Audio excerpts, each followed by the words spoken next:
Como o Zé falou, a gente acaba recapitulando um pouquinho, né? A última vez que a gente fez essa conversa foi há um mês atrás. Parece que faz anos, inclusive, né?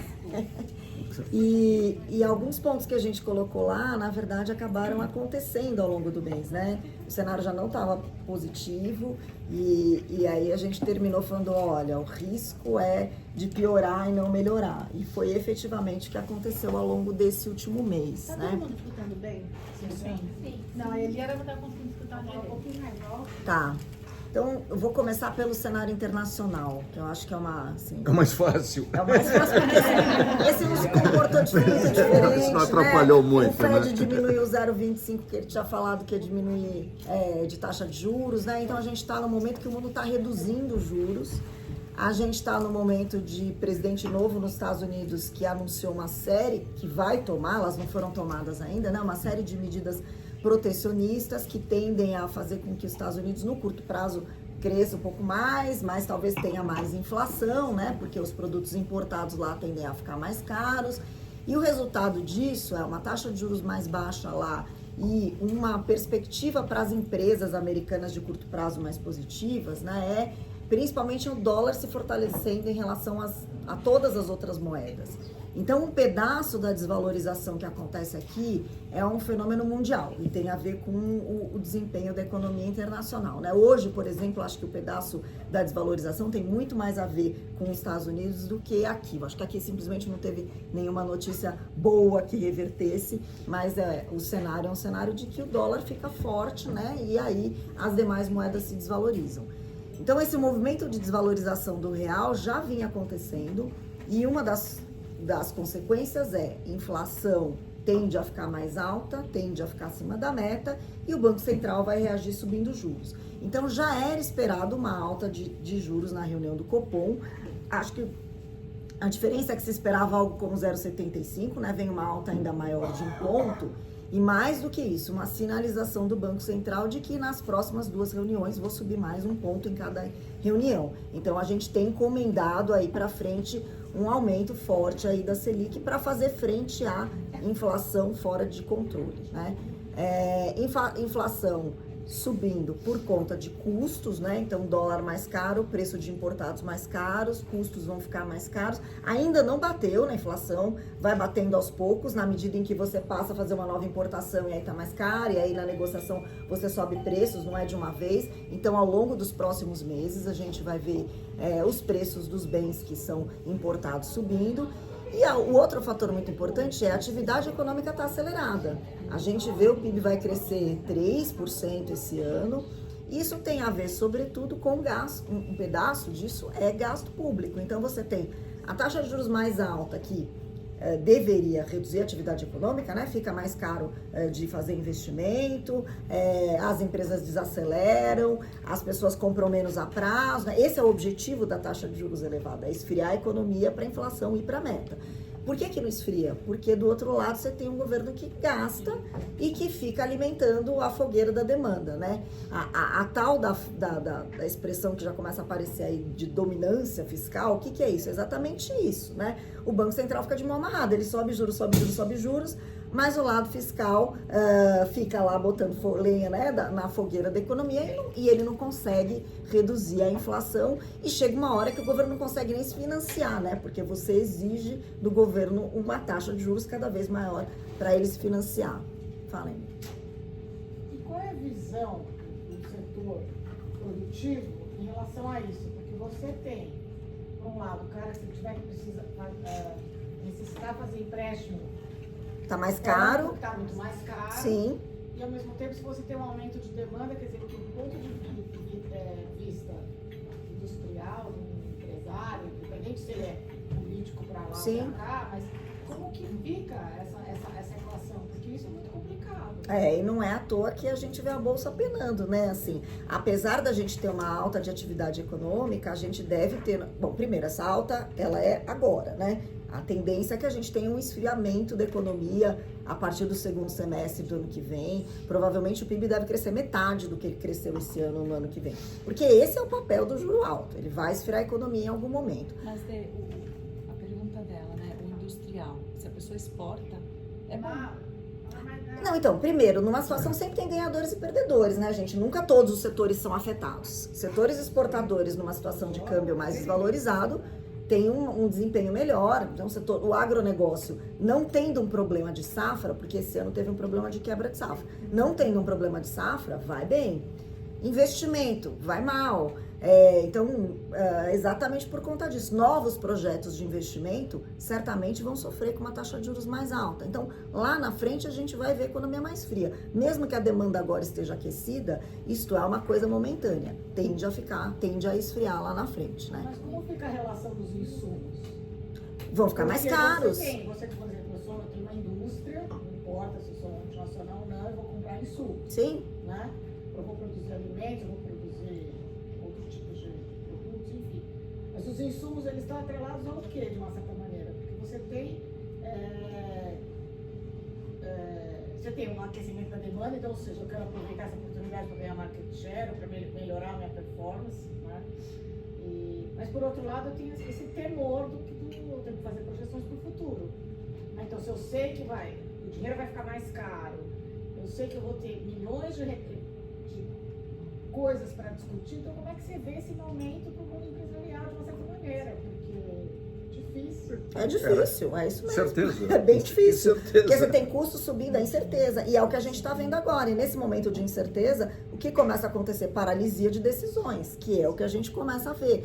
E é aí que a economia esfria, né? As decisões são paralisadas, os investimentos não são feitos, os consumidores daqui a pouco vão parar de comprar, porque começa a ficar muito caro. Então, aí você tem um momento de esfriamento da economia. Sem dúvida nenhuma, é um momento complicado para quem está no mundo produtivo. A não ser setores que certamente são beneficiados, mas que, na verdade, se a gente pegar o total da economia brasileira, é um pedaço só, né? A maioria dos setores tende a sofrer e tende a esfriar. Então, a gente vai ver esse esfriamento, né? Isso é consequência direta de uma política governamental, é isso? Não é necessariamente de uma política governamental, Célia. Eu acho que assim, qual é o problema? A gente tem um problema fiscal muito grave, que não é deste governo, sei lá, desde Pedro Álvares Cabral, né, a gente for olhar, que é um problema estrutural da economia brasileira, não é um problema deste governo. Qual é o problema deste governo? Primeiro, é um governo fraco politicamente. Ele tem um Congresso que é um Congresso quase que inteiramente de oposição. Então, é muito difícil aprovar as suas medidas, a não ser que essas medidas estejam em linha. Custa, mas independente de custar. O bolso fiscal foi aprovado, né? Não, então, aí custa exatamente isso. Exatamente.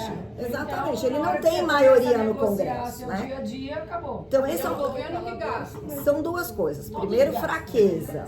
Segundo, eu acho que é um governo que tem dificuldade de impor uma agenda mais contracionista também. Tem uma série de pessoas no governo.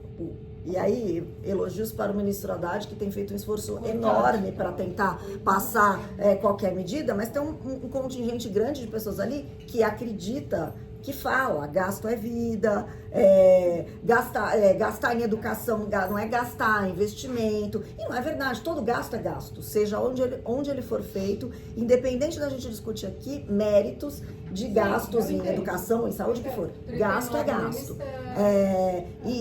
Não, nós não vamos entrar nessa seara. Isso é reflexo, talvez, de uma. Então, assim, tem um pedaço. Tem um pedaço que é estrutural, mas tem outro pedaço eu não tenho vontade de passar essa agenda, estou sendo obrigado a passar, porque efetivamente ele pegou uma situação muito mais complicada em Lula 3 do que em Lula 1, quando ele tinha superávit e colchão para gastar. Agora não tenho, portanto ele vai ser obrigado a fazer medidas de contenção de gasto. Já fez esse ano e vai ter que fazer no ano que vem, mas é um governo que não gosta disso, tem dificuldade na agenda e que é fraco. Mesmo que gostasse e quisesse passar, já não seria fácil. O que tem que ser feito é muito difícil de ser aprovado em qualquer governo, gente. Desvincular gasto de educação e saúde é muito difícil. Fazer reforma administrativa e reduzir salário de funcionário público é muito difícil, porque é uma corporação super organizada. Mexer nas vantagens do judiciário é muito difícil. Então, assim, qualquer governo, isto é um trabalho para década, não é um trabalho que vai ser resolvido nem 1 ano, nem 2 anos. Só que você tem que se dispor a fazer. Se você não se dispõe a começar, não se dispõe a fazer, é muito complicado. Então, acho que esse é um fator relevante. As O medidas... sentimento que o mercado tem de que esse trabalho que vai demorar 10 anos não vai ser começado. Acho que esse é o problema, entendeu? Assim, acho que todo mundo sabe que é difícil. Todo mundo sabe que é difícil. Exatamente, exatamente. Acho que a sensação é, o que eu coloquei lá para votar é um pacote fraco. Ele resolve 2025 e talvez 2026, ele não resolve o nosso problema fiscal. O problema fiscal continua. A relação dívida PIB do Brasil vai bater nos 80%. E é isto que leva o mercado para onde ele está hoje, né? E o risco continua, a gente falou isso na última reunião, no último mês, né? O risco é assimétrico para pior e ele continua assimétrico para pior, né? Acho que assim, é provável que o Congresso vote o pacote fiscal agora por uma questão de senso mesmo, de urgência, né? Começa a ver que está tudo degringolando, se a gente não aprovar, tudo degringola. Então, acho que é bem possível que vote agora, liberou um monte de dinheiro de emenda, a gente sabe disso.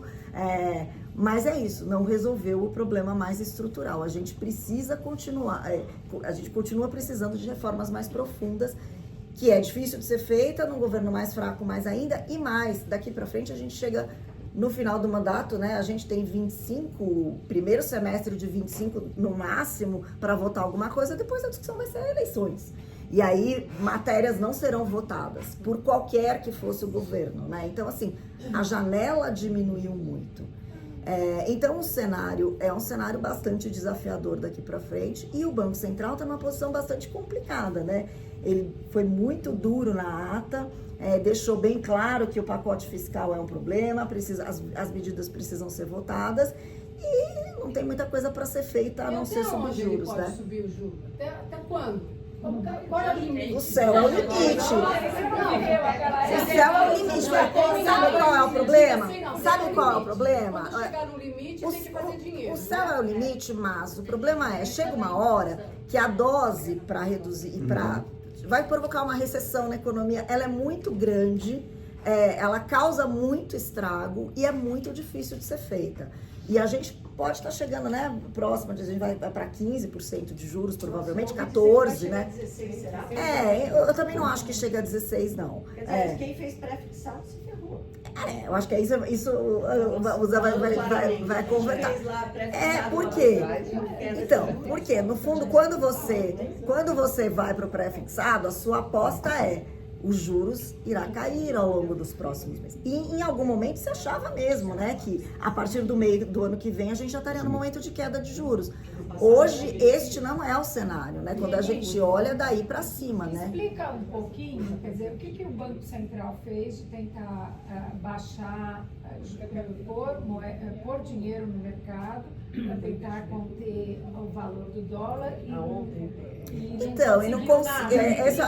Esse é um bom. Por que não conseguiu? Porque assim, quando faz sentido o Banco Central intervir no mercado cambial? Quando você tem um problema, quando o mercado cambial está disfuncional, você tem um problema de falta de divisas no país, você vai lá problema de liquidez, no fundo. Nós não temos esse problema. Aliás, tem uma coisa que o Brasil resolveu, foi as suas contas externas.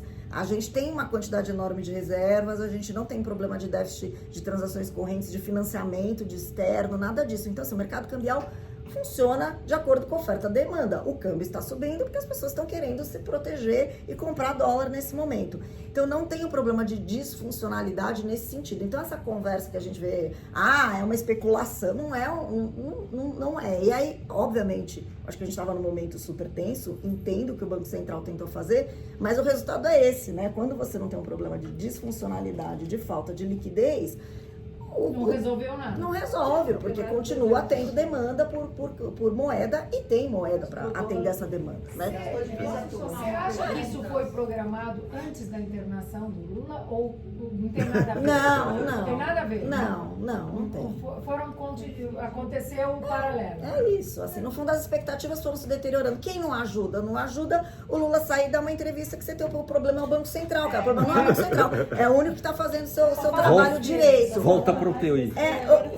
E nem só ele, o Alckmin fez a mesma fala, né?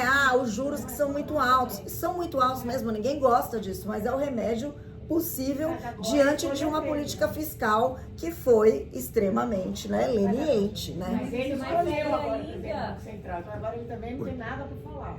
Não, mas ainda nessa linha. O Banco Central é independente, Não, o né? problema agora são os Faria Limers, né? Ele não tá falando.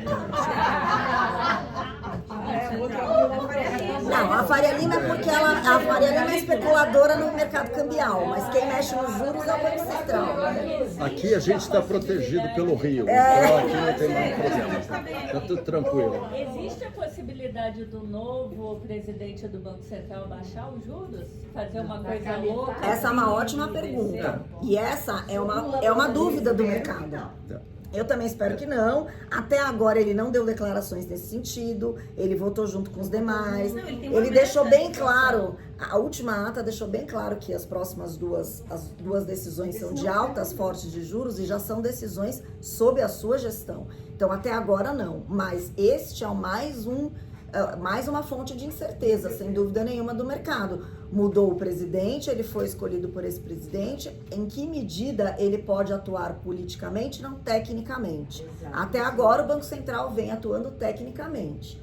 O Banco Central é independente, então assim, o Galípolo pode fazer o que quiser, o Lula pode não gostar, xingar e tal, mas ele não tem nada a fazer, ele simplesmente tem que aceitar, né? Acho que o ponto é em que medida alguém que foi indicado pelo presidente não vai em algum momento. Eu acho que esse escrutínio vai existir o tempo todo. Até agora, isto não aconteceu. Até agora, o Banco Central continua sendo bem O Banco técnico. Central tem uma meta. Isso, a meta dele Não é o Galípolo, são 10. É um conselho. é um conselho, mas agora você tem vários diretores que foram... Personalidade. Sem dúvida, sem dúvida. Mas o presidente tem um certo peso no comando da reunião, né? É uma reunião que acontece com uma sala com todos os diretores, vem o diretor de política econômica que apresenta o cenário, aí vem a votação, mas obviamente o presidente tem um peso, embora você tenha toda a razão. É uma votação Aconteceu foi no governo Dilma e não foi. com o Sim, Tom Bini, com o Tom Bini. mas no Com Banco o Central Tom que não era independente, né? Acho que essa era a diferença. Acho que essa era a diferença. Mas certamente esse vai ser um olhar super apurado que o mercado inteiro vai ter o tempo inteiro sobre o Banco Central. Então, um dos papéis do Banco Central, que é gerenciar expectativas, ficou mais difícil, sem dúvida nenhuma, porque tem essa discussão, ele está sendo técnico ou está sendo político? Até agora, ele está sendo técnico e a gente não viu nada disso. Mas o tempo inteiro eu acho que ele vai ser testado. Acho que esse é Políticas foram as reclamações e políticos foram Exato. todos os que se opuseram Exato. àquilo que estava sendo Exato. feito, Eu né? fiquei numa dúvida que assim, quando eles trancam o tesouro, isso significa o quê? É que ontem, né? Ontem porque fechou no fundo estava muito caro desfinanciar, né? Eles podem fazer isso? Podem. Pode, é que nem a Bolsa. bolsa. Então, por isso que eu perguntei, que eu estava lá fora, e meu filho, como Faria Limer, recebeu isso, O que é? e eu tinha dinheiro que estava caindo de aplicação no mesmo dia. Você para de comprar, você para de vender título. E falei, bom, é verdade tudo isso? E não sabia o que fazer depois. O trancar o tesouro direto? Ontem, hoje hoje funcionou funcionou normalmente. normal. Hoje funcionou normalmente. É isso. Porque em momento de euforia e de histeria, é isso. É a emoção. É isso. É isso mesmo. Não tem. Espera um pouquinho, segue de barato. Exato, exatamente. Mas é isso, e o cenário prospectivo, gente, continua um cenário muito preocupante, né? Porque no fundo é isso, a gente resolve o problema mesmo aprovando as medidas de 2 anos. Acho que isso a aprovação da medida tende a acalmar um pouco e baixar um pouco as expectativas, mas a gente dificilmente vai ver a taxa de câmbio voltando para os patamares anteriores, né? Assim, acho que é muito difícil, porque você criou um novo patamar por conta da deterioração de expectativas que a gente viveu, Você né? imaginava isso esse ano? No começo, se você pega a análise de vocês no segundo mês. Ele só pegou o foco. Foi piorando ao longo do ano, Piorando, né? Não era Só que ele 6%. foi Né? 9% no final agora Sim, do ano. sim. Começou o ano, vocês lembram o que é Focus, né? Focus é um resumo do que o mercado está estimando. Às vezes as pessoas se confundem achando que Focus é o que o Banco Central está estimando. É Não, um boletim, né? Lá todo mundo manda para o Banco Central, ele faz esse levantamento e fala assim, tá aqui os números com os quais o mercado está trabalhando. E o ano começou com expectativa de queda de juros. No final do ano, né? Era assim, eu não lembro quanto que estava no começo do ano, mas não estava acima 9. E a ideia era chegar a 9. E chegou quando? Na metade do ano que a coisa virou. Por conta do cenário que já que era um cenário de uma atividade mais fraca, né? Você esperava um crescimento mais na casa de 2, não 3, por isso uma inflação um pouco mais controlada e o mundo baixando juros, né? Então o diferencial de juros entre emergentes e Brasil aumentando, fazendo com que você abrisse espaço para em algum momento poder reduzir juros.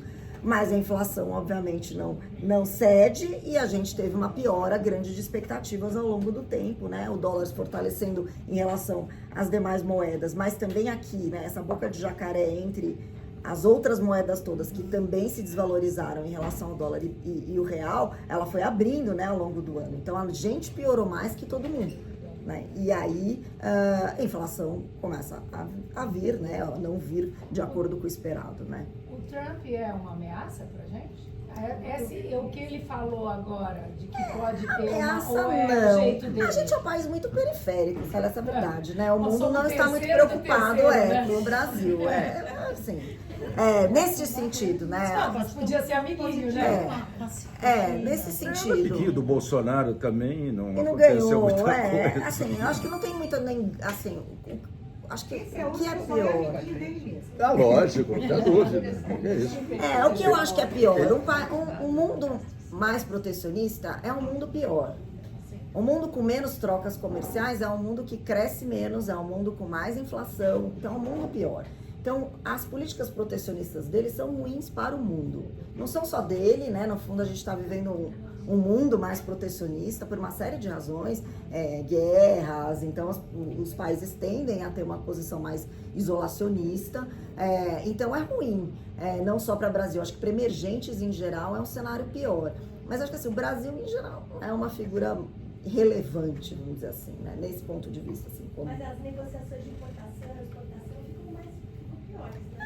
Não pode ter alíquotas piores, entendeu? Nesse sentido. Mas não é só para o Brasil, né? E, na verdade, ele vai impor... O que pode ser pior? Alíquotas mais protecionistas para a China podem detonar uma China invadindo o mundo com produtos mais baratos e isso ser até bom para a inflação, né? Mas ruim para a indústria nacional, vamos dizer assim. Então, a China já não está mais tão barato hoje, né?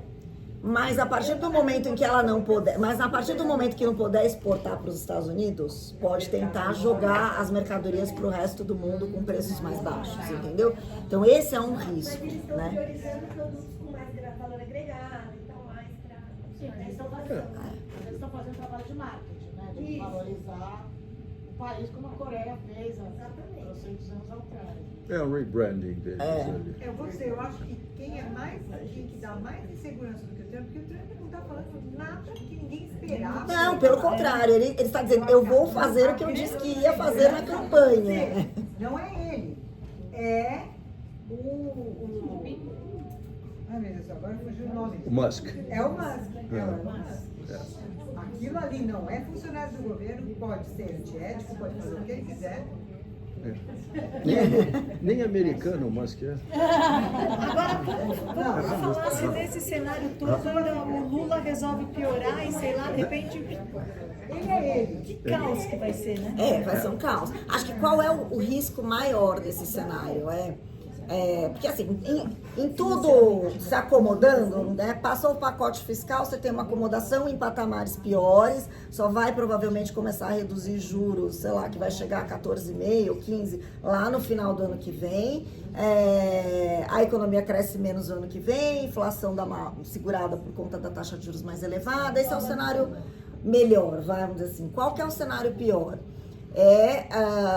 Você adotar medidas populistas de mais gasto público ainda nesse cenário. Aí é muito difícil saber onde vai parar câmbio, né? Então, pode ser 6, pode ser 7, pode ser 8, mas pode, né? Porque é difícil saber onde vai parar num cenário de piora muito grande das expectativas.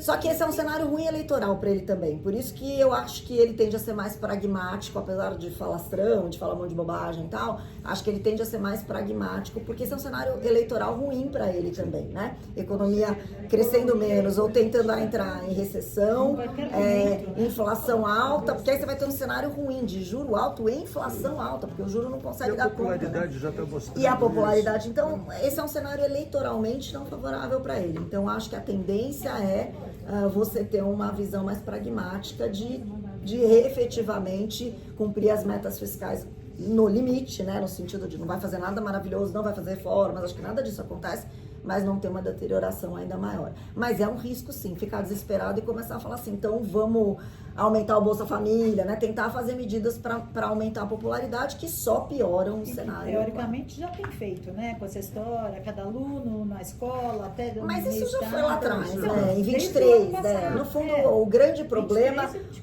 problema foi aquele pacote ali entre eleição e a posse, né? Aquele foi muito ruim. E é conversado sobre o cenário se o Lula morrer?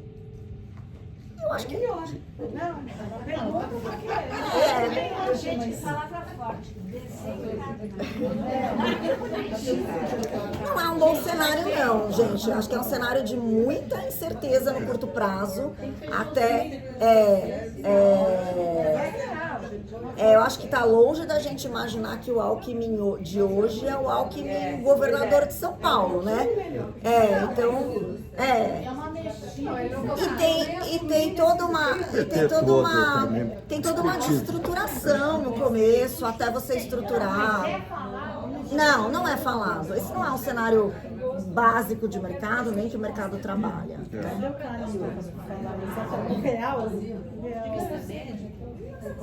Tá, eu também acho. E as chances dele ser o candidato não são pequenas de hoje, né? Quem é o candidato? Ele mesmo, a reeleição.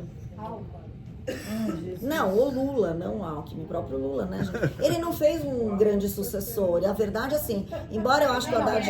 O PT não tem um sucessor. Embora o Haddad seja um bom ministro da Fazenda, ministro da Fazenda é o pior cargo possível para ser político, né? Para ser candidato a alguma coisa, porque é um cargo horrível, que você só dá notícia ruim.